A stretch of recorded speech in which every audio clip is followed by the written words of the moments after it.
Hello दोस्तों, ज्ञान सरोवर में आपका स्वागत है। आप देख रहे हैं ज्ञान सरोवर। आज का हमारा टॉपिक है योगी सरकार 2.0। आज हम बात करेंगे कि उत्तर प्रदेश की जनता ने भाजपा योगी सरकार को एक बार फिर क्यों चुना। वो कौन सी बातें हैं जिसकी वजह से लोगों ने सीएम योगी और पीएम मोदी को ध्यान में रखकर वोट किया है। आज हम बात करेंगे कि मुख्यमंत्री के रूप में योगी आदित्यनाथ ही क्यों।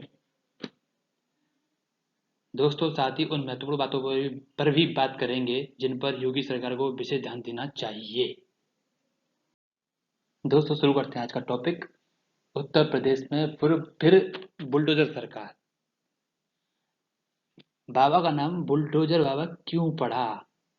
ये बाबा से बुलडोजर बाबा कहते हैं, आजकल के बाबा से योगी बाबा से बुलडोजर बाबा कहा जाता है। महंत से सीएम योगी बने बुलडोजर बाबा के सीएम योगी अब बुलडोजर बाबा के नाम से लोकप्रिय हो गए हैं।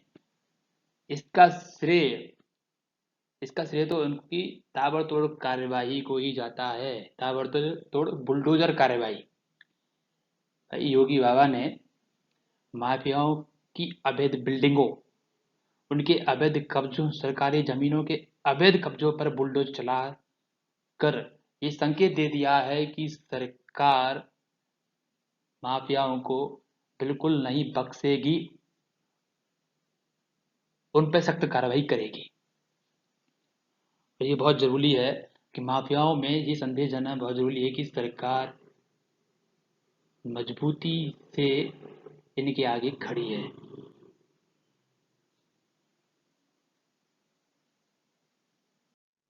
योगी बाबा ने माफियाओं, बदमाशों, गुंडों पर सख्त कार्रवाई करके बुलडोजर चला के राज्य की जनता तक ये संदेश राज्य की जनता तक सरकार की मजबूती का संदेश पहुंचाया है। हालांकि बुलडोजर बाबा कहकर समाजवादी पार्टी के अध्यक्ष अखिलेश यादव ने तंज कसा था, लेकिन इसी तंज को बाबा ने अपनी पहचान बना लिया।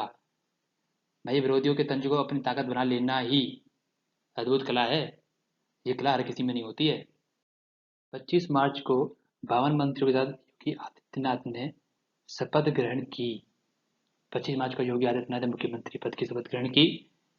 Chief minister Yogi Adityanath, deputy chief minister, दो हमारे डेप्यूटी चीफ मिनिस्टर हैं, एक हैं ब्रजेश पाठक और एक हैं केशव प्रसाद मौर्य। मुख्यमंत्री की शपथ कौन दिलाता है? राज्यपाल। बात किया उत्तर प्रदेश की राज्यपाल कौन है? आनंदीबेन पटेल। नेक्स्ट टॉपिक है योगी जी का मंत्रिमंडल। सीएम योगी ने 52 मंत्रियों के साथ शपथ ग्रहण की 25 मार्च को। इसका स्पष्ट मतलब है कि उनके मंत्रिमंडल में 52 मंत्री हैं जिनको अलग अलग विभागों का दायित्व सौंपा जाएगा। सीएम योगी कैबिनेट में 18 मंत्री हैं, 14 स्वतंत्र प्रभार राज्य मंत्री, 20 राज्य मंत्री हैं। अब हम बात करेंगे कि मुख्यमंत्री कौन होता है, किसे बनाया जाता है। राज्य में चुनी हुई पार्टी के विधायक दल, जो पार्टी जैसे कि उत्तर प्रदेश में भाजपा जीत के आई है, चुनी हुई पार्टी के विधायक दल के सॉरी राज्य में चुनी हुई पार्टी के विधायक दल के नेता का चुनाव करते हैं। फिर वह मुख्यमंत्री पद की शपथ लेता है। संक्षेप में कहें तो वह मंत्री जो मंत्रिमंडल का प्रधान होता है उसे मुख्यमंत्री कहा जाता है। मुख्यमंत्री की नियुक्ति राज्यपाल के द्वारा संविधान के आर्टिकल 163 के तहत की जाती है। अब राज्यपाल मुख्यमंत्री की नियुक्ति या तो विधानसभा के इलेक्शन के बाद कर सकता है या तब कर सकता है जब मुख्यमंत्री ने इस्तीफा दे दिया हो, रिजाइन कर दिया हो, या तब उस कंडीशन में जब मुख्यमंत्री को बर्खास्त कर दिया गया हो जिसके कारण उसका पद खाली हो गया हो। मुख्यमंत्री की नियुक्ति राज्यपाल करता है। आम चुनाव में मतलब विधानसभा इलेक्शन, किसी एक दल को विधानसभा में बहुमत प्राप्त हो जाए और उस पार्टी का कोई निर्वाचित नेता हो, तब उसे मुख्यमंत्री पद पर निर्वाचित करना राज्यपाल की संवैधानिक बाध्यता है। राज्यपाल को फिर उसे मुख्यमंत्री बनाना ही होगा। अब जैसे कि बीजेपी है, बीजेपी को 273 सीटें मिली हुई हैं, तो मेजोरिटी में बीजेपी है। बीजेपी है और उनके विधायक दल के नेता कौन है? योगी आदित्यनाथ। तो अब राज्यपाल आनंदीबेन को उनको संवैधानिक तौर पर मुख्यमंत्री की शपथ दिलानी ही पड़ेगी। यदि मुख्यमंत्री अपनी पार्टी के आंतरिक मतभेदों के कारण रिजाइन कर देता है, उस कंडीशन में भाई सीएम ने रिजाइन कर दिया, तो उस कंडीशन में उस दल के नए निर्वाचित नेता को मुख्यमंत्री पद पर नियुक्त किया जाता है। तीसरी कंडीशन, चुनाव में किसी पक्ष की मेजोरिटी में ना होने पर, जैसे मान के चलो कोई भी पार्टी मेजोरिटी में नहीं है या मुख्यमंत्री को बर्खास्त कर दिया गया है, तो ऐसी स्थिति में राज्यपाल अपने विवेक से चीफ मिनिस्टर को नियुक्त कर सकता है। राज्यपाल अपने विवेक से किसी को भी मुख्यमंत्री बना सकता है, लेकिन उसे एक डेडलाइन दी जाएगी। एक निश्चित समय के अंदर उसको विधानसभा में अपना बहुमत साबित करने का निर्देश राज्यपाल देगा। अब हम बात करेंगे मुख्यमंत्री पद के लिए कौन सी योग्यता का होना जरूरी है। हालांकि संविधान में ऐसी कोई योग्यता नहीं बताई गई है, लेकिन मुख्यमंत्री के लिए आवश्यक है कि वह विधानसभा का सदस्य हो। क्या राज्यसभा का सदस्य न होने पर भी किसी व्यक्ति को मुख्यमंत्री बनाया जा सकता है? बिल्कुल बनाया जा सकता है, लेकिन इसके लिए उस व्यक्ति को 6 महीने के अंदर राज्य विधानसभा का सदस्य बनना होगा। क्या किसी अपराधी को सीएम बनाया जा सकता है? नहीं, बिल्कुल नहीं। According to Supreme Court decision 21 सितंबर 2001, किसी सजा याफ्ता को सीएम पद के लिए अयोग्य माना जाएगा। एक ऐसा व्यक्ति जो दंडित है, उसको सीएम के लिए अयोग्य माना जाएगा। कई बार आपके दिमाग में आता होगा कि स्वतंत्र प्रभार राज्य मंत्री कौन होते हैं, राज्य मंत्री कौन होते हैं। चलिए देखते हैं। राज्य मंत्री कैबिनेट मंत्री के सहायक के रूप में कार्य करता है और कैबिनेट की मीटिंग में भाग नहीं ले सकता, लेकिन उसे जितनी फैसिलिटी है मंत्रियों वाली वो सभी मिलेंगी, उसे मंत्री वाली सारी सुविधाएं मिलती हैं। जबकि स्वतंत्र प्रभार राज्य मंत्री विभाग का स्वतंत्र प्रभारी होता है और जरूरत पड़ने पर कैबिनेट की मीटिंग में हिस्सा ले सकता है और अपनी बात को भी रख सकता है। योगी सरकार 2.0 में नेतृत्व करने का मौका सभी वर्गों को दिया गया है।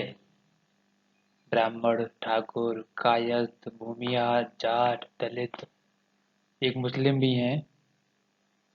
ये बहुत अच्छी बात है कि सभी को नेतृत्व करने का मौका मिला है और किसी राज्य की बेहतरी के लिए सभी वर्गों का नेतृत्व करना बहुत जरूरी है।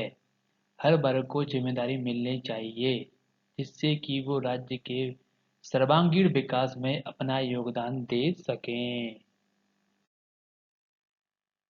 अब हम अगले बिंदु पर चर्चा करते हैं कि उत्तर प्रदेश ने भाजपा सरकार को पुनः क्यों चुना। बाय उत्तर प्रदेश री इलेक्ट बीजेपी, वो कौन से फैक्टर हैं, वो कौन से कारण हैं जिसकी वजह से उत्तर प्रदेश की जनता ने बीजेपी को वोट किया। चलिए पहला पॉइंट देखते हैं। सरकार पर भ्रष्टाचार का कोई आरोप ना होना। किसी भी किसी भी राज्य की जनता सरकार को कब बदलती है? जब पूर्व सरकार पर भ्रष्टाचार के आरोप हो। ये बहुत बड़ा कारण है जिसकी वजह से जनता सरकार बदलती है। एक और बड़ा कारण है कि दंगों पर नियंत्रण।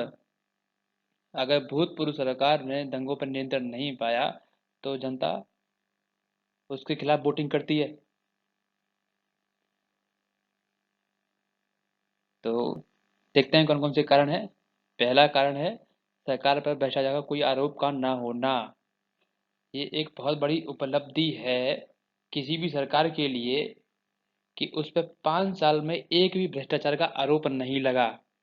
भर्तियों में पारदर्शिता। हालांकि बीजेपी गवर्नमेंट रोजगार तो कम देती है, वैकेंसी कम निकालती है, लेकिन अच्छी बात ये है कि ट्रांसपेरेंसी रखती है। जो भी वैकेंसी होती हैं उन्हें कंप्लीट करने में वो ट्रांसपेरेंसी रखती है। भर्तियों में ट्रांसपेरेंसी होना बहुत ज़रूरी है। जिसकी वजह से हमें योग्य अधिकारी सेलेक्ट होके, योग्य कर्मी सेलेक्ट होके मिलते हैं, राज्य को अच्छे अधिकारी मिलते हैं। दंगों पर नियंत्रण। भाजपा के पिछले 5 सालों में एक भी दंगा नहीं हुआ। ये किसी भी सरकार के लिए भी सबसे बड़ी उपलब्धि है। महिलाओं में सुरक्षा का एहसास। अच्छी कानून व्यवस्था, माफियाओं पर नकेल। भाई, बुलडोजर बाबा का इतना बड़ा खौफ है कि माफिया या तो राज्य छोड़ के भाग गए या जेल के अंदर पहुंच गए। बदमाश लाइन में लग के सरेंडर कर रहे हैं। तो अच्छी कानून व्यवस्था एक बड़ा कारण है जिसकी वजह से भाजपा सरकार को उत्तर प्रदेश ने पुनः चुना। कोरोना पर नियंत्रण। योगी सरकार ने कोरोना पर अच्छा काम किया। ऑक्सीजन की व्यवस्था, ऑक्सीजन की आपूर्ति कराई, महत्वपूर्ण दवाओं की आपूर्ति कराई। खुद योगी भी स्वयं राज्य में दौरा करते रहे। विकास परियोजनाएं। सभी विकास परियोजनाओं को धरातल पर अवतरित करने का पूर्ण प्रयास किया। निवेश के अनुकूल माहौल बनाया। निवेश के अनुकूल माहौल बनना बहुत जरूरी है। अगर आपके राज्य में दंगे होंगे, राज्य में महिलाएं सुरक्षित नहीं होंगी, कानून व्यवस्था लचर होगी, तो कोई भी आपके यहाँ निवेश नहीं करेगा। भाई, आप कोई अपनी कंपनी खोल रहे हो तो कहाँ पे निवेश करना पसंद करेंगे? वहीं पर जाना पसंद करेंगे ना जहाँ पे कानून व्यवस्था अच्छी हो। ऐसे नहीं जाएंगे ना जहाँ पे आए दिन दंगे होते रहते हो, आए दिन किसी कंपनियों को जला दिया जाता हो, उनकी प्रॉपर्टी को नुकसान पहुंचा दिया या लूट लिया जाए। इसलिए निवेश का अनुकूल माहौल होना बहुत जरूरी है। ये वहीं पर संभव है जहाँ पर सरकार राज्य के विकास के लिए पूर्ण रूप से तत्पर होकर काम करेगी और कानून व्यवस्था को सही बनाए रखेगी, सख्त पालन करवाएगी। राशन व्यवस्था। गरीब लोगों तक मुफ्त राशन पहुंचाना सबसे बड़ा कारण है। केंद्र की योजनाओं को धरातल पर उतारना। जैसे कि टीकाकरण अभियान। हाल ही में आपके टीकाकरण अभियान को उत्तर प्रदेश सरकार ने केंद्र के साथ मिलकर उसे विश्व स्तर पर सफल बनाया। अगला पॉइंट देखते हैं। हिंदू सांस्कृतिक विरासत के लिए काम। ये सबसे बड़ा, ये भी एक बहुत बड़ा फैक्टर है। अगर कोई सरकार उस राज्य की संस्कृति के लिए काम नहीं करती है, ऊपर से उस संस्कृति के विरुद्ध काम करती है, तो जनता सरकार को पलट देती है, चेंज कर देती है। तो इन्होंने हिंदू संस्कृति के लिए काम किया है, जैसे कि राम मंदिर का निर्माण करवा रहे हैं, काशी विश्वनाथ कॉरिडोर का निर्माण करवाया, और जब से ये सत्ता में आए तब से हिंदुओं में, सनातन संस्कृति में एक नई भावना, एक नई, क्या कह सकते हैं हम, पुनः जागरण हुआ है। हम ये कह सकते हैं कि हिंदुओं में एक पुनः जागरण हुआ है। और अगला फैक्टर है योगी मोदी फैक्टर। ये दोनों ही चेहरे लोगों के लिए लोकप्रिय हैं। लोग इनके चेहरे पर ही वोट कर रहे हैं। लोग अपने यहाँ के कैंडिडेट को देख के वोट नहीं कर रहे हैं, वो सिर्फ चुनाव में वोट कर रहे हैं योगी और मोदी के नाम पर। तो ये फैक्टर हैं जिसकी वजह से बीजेपी दोबारा सत्ता में वापस आई।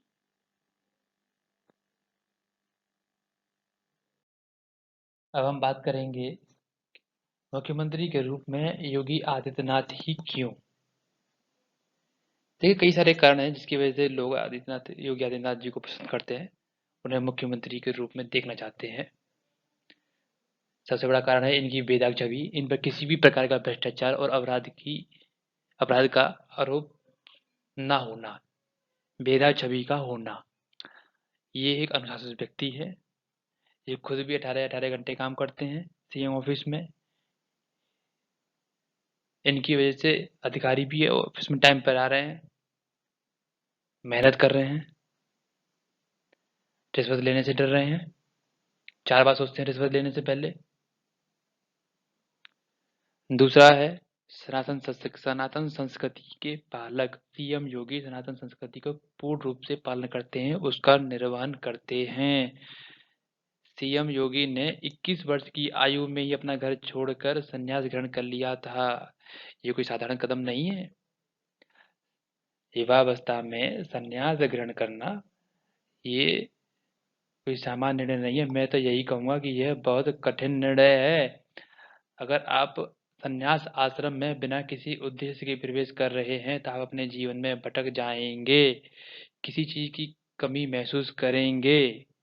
अगर आप गृहस्थ से बचने के लिए संन्यास ग्रहण करते हैं तो आप अपने जीवन में भ्रमित हो जाएंगे और हो सकता है आपको ये निर्णय बदलना पड़े। अगर नहीं बदलेंगे तो जीवन कठिनाई से भरा हो जाएगा।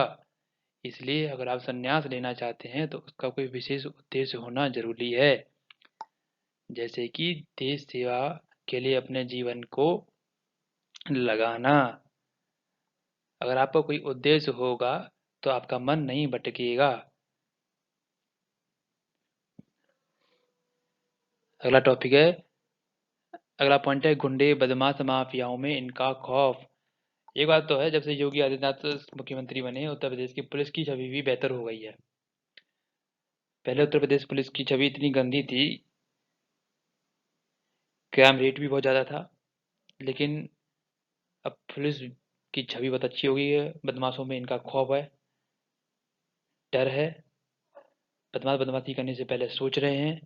लोकल गुंडे खत्म हो चुके हैं, माफिया राज्य छोड़ के भाग गए हैं।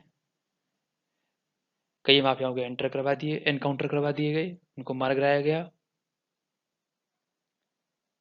इसलिए भी ये मुख्यमंत्री के रूप में पसंद किए जाते हैं। ये परिश्रमी हैं, सरल व्यक्ति हैं, ईमानदार हैं, कर्मठ व्यक्ति हैं, जनता में इनकी लोकप्रियता है। योगी आदित्यनाथ एक अच्छे वक्ता भी हैं, जो एक अच्छे नेता की निशानी है। एक अच्छे नेता को एक अच्छा वक्ता होना भी जरूरी है, जिससे कि वो राज्य को, देश का नेतृत्व कर सके। महत्वपूर्ण बातें जिन पर राज्य सरकार को विशेष ध्यान देने की जरूरत है। युवाओं के बेहतर भविष्य के लिए सरकार को ध्यान देना चाहिए, क्योंकि राष्ट्र के निर्माण में युवा उसकी रीढ़ की हड्डी होते हैं। देश में 65% युवा हैं। सरकार को ऐसी नीतियां बनानी चाहिए जिससे कि युवा अपने रोजगार प्राप्त कर सकें। समय समय भर्तियां निकालनी चाहिए, भर्ती को समय पूरा करना चाहिए।